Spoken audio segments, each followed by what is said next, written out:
Convertirse en verdugo en la época medieval era un sendero que pocos elegían, pero que algunos encontraban inevitable. Bienvenidos a nuestro podcast Londres en la Edad Media, la ventana al pasado donde exploramos los secretos y maravillas de este fascinante periodo histórico. Este es el primer episodio de la serie Oficios Medievales. Como se habrán dado cuenta, hoy nos vamos a poner en los zapatos de un verdugo medieval, cómo era su vida, cómo se convertían en verdugos, sus insólitas prácticas matrimoniales, el estigma social que soportaban y mucho más. Prepárense para sumergirse en un relato donde la historia y la leyenda se entrecruzan, revelando facetas desconocidas de estos intrigantes actores del pasado. Vamos a referirnos a los verdugos en Inglaterra medieval feudal, cuando la región era gobernada por señores feudales y reyes, quienes ejercían un poder absoluto sobre sus súbditos. Este sistema influenciaba directamente la administración de la justicia, donde el verdugo era a menudo visto como una extensión del poder del señor o del rey. La autoridad del verdugo variaba significativamente dependiendo del grado de centralización del poder. En Inglaterra, el monarca tenía un control más directo, entonces el verdugo podía actuar bajo la autoridad directa del rey, lo que a veces le confería un estatus más oficial y formalizado. Dentro de la sociedad medieval, los verdugos eran, podría decirse, un mal necesario. La sociedad los necesitaba para llevar a cabo las sentencias de muerte y otras formas de castigo corporal, pero también eran marginados y estigmatizados debido a su trabajo, que estaba en conflicto con las enseñanzas cristianas sobre la santidad de la vida. La figura del verdugo era una parte necesaria pero incómoda de la sociedad medieval, y su papel y tratamiento reflejan las complejas actitudes de la época hacia la justicia y el castigo. Pero ¿cómo uno se convertía en verdugo? Contrario a lo que muchos podrían pensar, no era un oficio que se elegía a la ligera. De un lado de la balanza se encontraba el estigma social y las temibles tareas de esta profesión, y del otro los beneficios económicos y legales que traía el puesto. En muchos casos, el oficio de verdugo era hereditario. Si un hombre era verdugo, era común que su hijo siguiera sus pasos. Las familias de verdugos a menudo eran marginadas, por lo que los hijos podían encontrar pocas oportunidades de empleo fuera de continuar la profesión de su padre. Esta tradición familiar perpetuaba un ciclo de ostracismo y temor, pero también de habilidades especializadas en el manejo de herramientas y técnicas de ejecución. El entrenamiento de un verdugo comenzaba desde una temprana edad. Aprendían no solo cómo manejar eficientemente las herramientas de su oficio, sino también cómo navegar la compleja red de interacciones sociales y políticas que su trabajo implicaba. A pesar de su papel crucial en la administración de la justicia, eran figuras temidas y evitadas. En algunas regiones, el verdugo era nombrado por autoridades locales o regionales. Este nombramiento podría basarse en una variedad de factores, incluyendo la experiencia previa en roles de castigo o la capacidad de realizar los deberes con eficacia y, cuando era necesario, crueldad. Cuando se necesitaba reclutar nuevos verdugos, los criminales eran candidatos ideales. Esto se debe a que muchos no querían ser verdugos por el temor de condenar su alma. Por ello, los criminales, ya marcados por sus pecados, eran ideales para llevar a cabo esta tarea. En esta curiosa moral, la pena de muerte y la autoridad que la ordenaba se mantenían en lo más alto, limpios de pecado. Pero todo el desprecio recaía sobre quien ejecutaba la sentencia, que era visto como alguien que se hundía aún más en la degradación. Toda una paradoja medieval, donde dictar la muerte era esencial, pero llevarla a cabo un deshonroso deber. Pero no todo eran penas en la vida de los verdugos. La parte atractiva del trabajo eran los beneficios económicos. Si bien no tenían salarios altísimos, gozaban de un sueldo fijo, y en una época donde la certeza económica era tan esquiva como una sombra al mediodía, disfrutar de un salario regular no era poca cosa. Además, los verdugos tenían otras formas de generar un ingreso extra a través de su trabajo. Solían ser astutos comerciantes en un mercado macabro, donde podían vender desde las pertenencias de aquellos cuya vida habían terminado hasta sus restos mortales.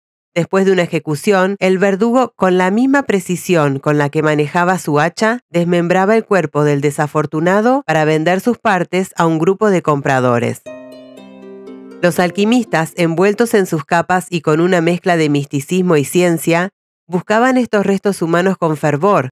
Creían que la sangre de los ejecutados, aún caliente, tenía propiedades mágicas que podían transformar lo ordinario en extraordinario, lo enfermo en sano. Los médicos, con sus rudimentarios conocimientos y una curiosidad insaciable, se agolpaban para adquirir estas partes. Para ellos, cada músculo, cada órgano era un texto en el libro de la anatomía humana, una oportunidad de aprender y avanzar en su ciencia, en una época donde las leyes les negaban el acceso a cuerpos para estudiar. Y luego estaban los aficionados a lo esotérico, aquellos cuya fascinación por lo oculto les llevaba a explorar los confines más oscuros del conocimiento humano. Estos coleccionistas de lo macabro veían en cada hueso, cada trozo de piel, un enigma a descifrar, una pieza en el gran rompecabezas de lo desconocido. Por último, pero no menos importante, otro beneficio que traía el trabajo de verdugo era que en algunas regiones estaban exentos de impuestos. Pero como dice el viejo dicho, afortunado en el dinero, desafortunado en el amor, casarse no era tarea fácil para los verdugos, porque la sombra de la marginalidad no recaía solo sobre él, sino sobre toda su familia. Es por ello que solo podían encontrar pareja con familiares de otros verdugos o de otras profesiones igual de marginalizadas, como sepultureros o desolladores. De este modo se tejía una subcultura única, un microcosmos al margen de la sociedad medieval. Renunciar a su trabajo era prácticamente imposible. Probablemente los empleadores no lo dejarían ir, y si así fuere, debido al estigma de su trabajo, no tendría ninguna oportunidad de empleo. El verdugo defendía su puesto ejecución tras ejecución, ya que cometer un error podría traerle graves consecuencias. Si un verdugo medieval fallaba en ejecutar de manera efectiva y rápida, podía incitar la ira o el descontento del público, lo que a veces llevaba a disturbios o violencia. En algunos casos, el verdugo podía enfrentar consecuencias legales, especialmente si se consideraba que el fallo fue el resultado de negligencia o incompetencia. Un fallo repetido o particularmente notorio podía llevar a la destitución del verdugo o a una disminución en las asignaciones futuras, y ya dijimos que de perder su empleo le resultaría muy difícil encontrar otro oficio. ¿Pero qué hacía a un verdugo eficaz? El verdugo medieval tenía que ser hábil en los métodos de ejecución que eran la horca para los plebeyos y la decapitación para los nobles. En casos de ejecución por decapitación, debía ser de lo posible de un solo golpe limpio. Los verdugos medievales que llevaban a cabo ejecuciones por ahorcamiento tenían que seguir ciertos requisitos y protocolos específicos, aunque estos podían variar dependiendo de la región y la época. Algunos de los requisitos y prácticas comunes incluían: preparación y mantenimiento de la horca. Los verdugos eran responsables de construir y mantener la horca. Esta estructura debía ser lo suficientemente sólida para soportar el peso del condenado. Selección y preparación de la cuerda. La cuerda utilizada para el ahorcamiento tenía que ser fuerte y flexible. Los verdugos a menudo tenían que preparar la cuerda para asegurarse de que no se rompiera durante la ejecución. Cálculo del peso y la caída. Los verdugos debían estimar el peso del condenado y ajustar la longitud de la caída de la cuerda para asegurar una muerte rápida y efectiva.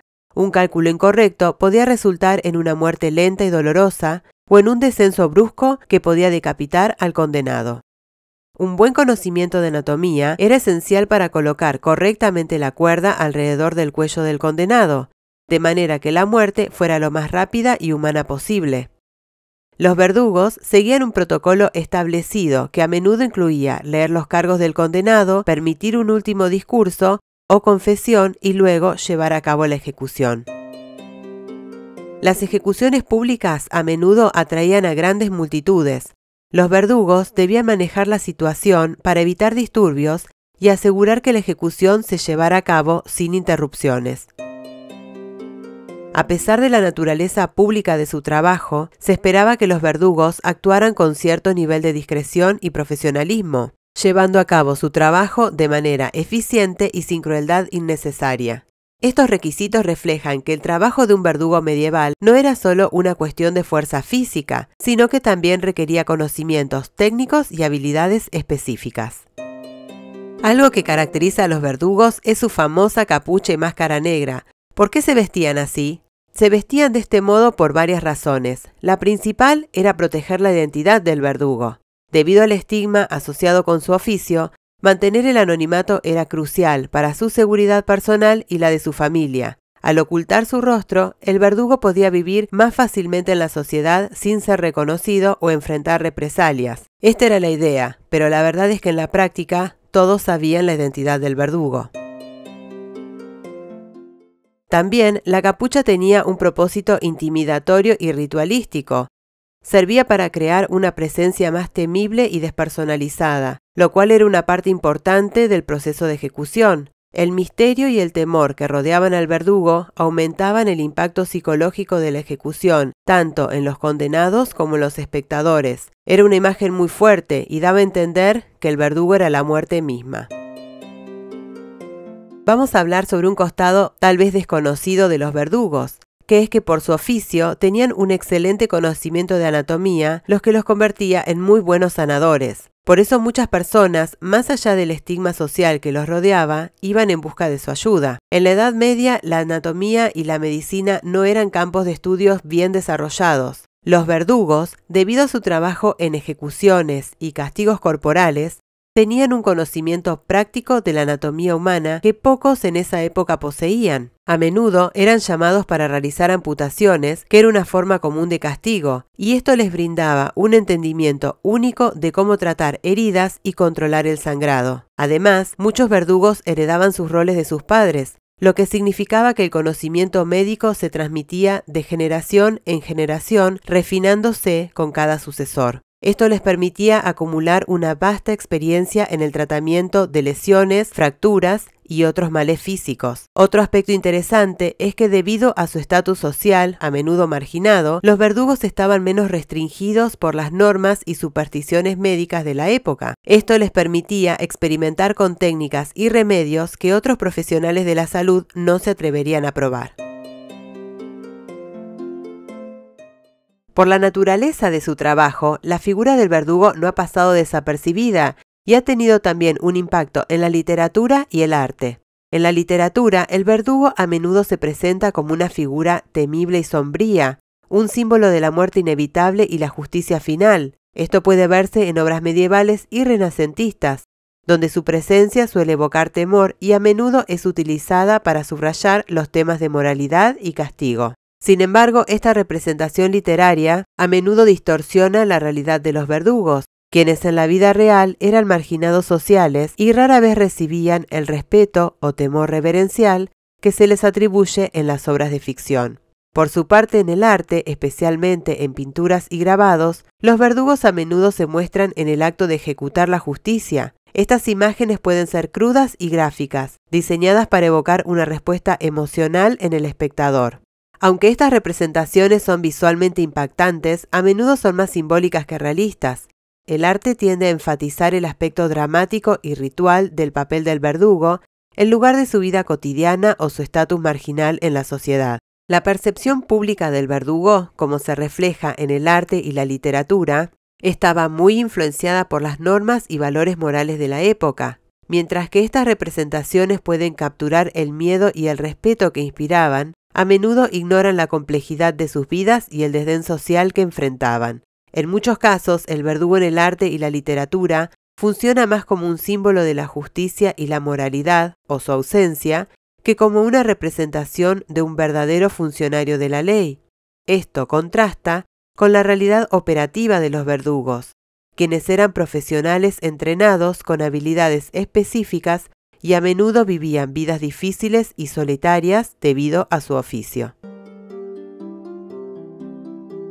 Espero que este episodio les haya brindado una visión más profunda de los verdugos, personajes indudablemente complejos, cuyo trabajo los colocaba en los márgenes de la sociedad medieval. Este oficio no solo era una ocupación, definía de manera radical su lugar en el tejido social, casi como una pieza de ajedrez, cuyos movimientos y posibilidades estaban estrictamente limitados por su rol.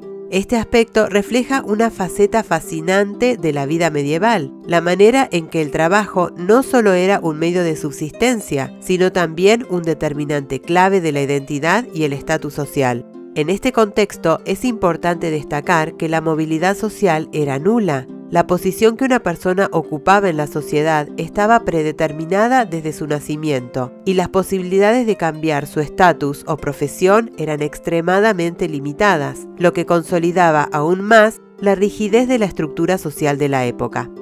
Mi nombre es Mili y los espero en el próximo episodio, donde hablaremos sobre los mercenarios medievales. Que vuestras jornadas estén llenas de buenos momentos. Hasta la próxima cita en los senderos del tiempo medieval.